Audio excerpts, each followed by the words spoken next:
Hello and welcome to another lesson.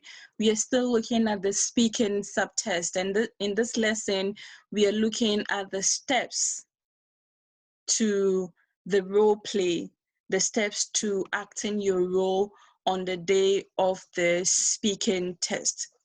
The first part is introduction.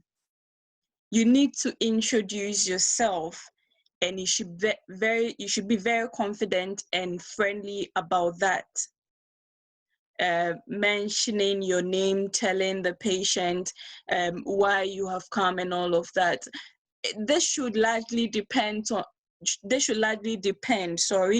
the context, and that would be told you, or you would get to know that in the setting.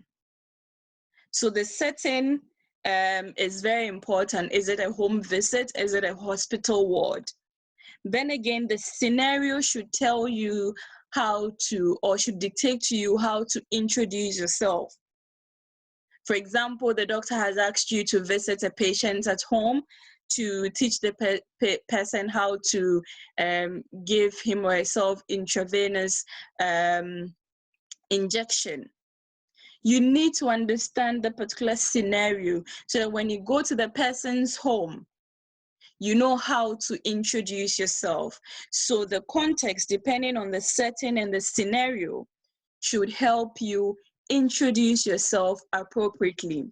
If the person is a new patient, of course, you have to mention your name. If the person already knows you, then there wouldn't be any need to introduce yourself with regard to mentioning your name, but doing other things when it comes to the introduction. When that is over, you move to the task that you have. And it is your duty as a test taker, as the candidate, to initiate the conversation.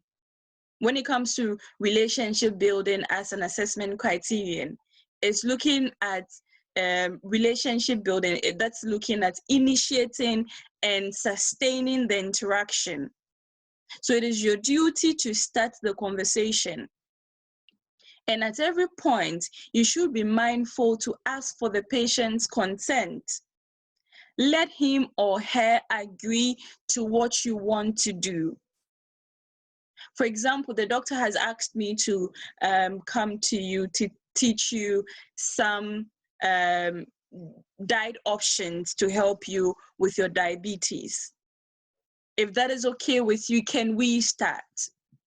This is asking for the patient's consent, and they have to agree to it. Definitely, the interlocutor will do that because that is what he or she is supposed to do as well.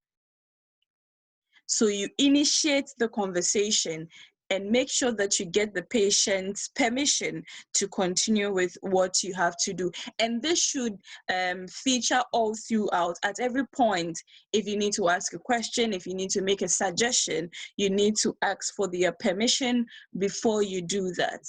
Then the last part is the conclusion of the entire role play. How do you conclude the role play that you have?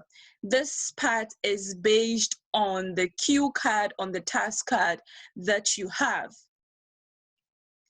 And some of the things you're likely to do is to reiterate the advice offered, to schedule an appointment, to offer information leaflets to reinforce the patient's understanding. There are others that you can do to conclude the role play. You're not restricted to this alone. Some health professionals may want to ask if the patient has any more questions to ask as a way of concluding the role play, or to restate the treatment options they've mentioned or the advice they've given, or to give an information leaflet that the patients can read. Or you may want to also ask the patient to join a support group to share his or her fears and concerns with the group, because they're going to find community with the other people. So what you do as a way of concluding the role play depends on the cue card that you have. Otherwise, you could do any of the options that we've mentioned. So let's take a look again at the steps. First is introduction. Second, you have to fulfill the task or accomplish the task. And then you need to conclude your role play very well. And this should help with the score that you need for the registration with the governing bodies or for school or whatever it is that you need the results for. Thanks for the time, and I'll see you in the next lesson. All the best.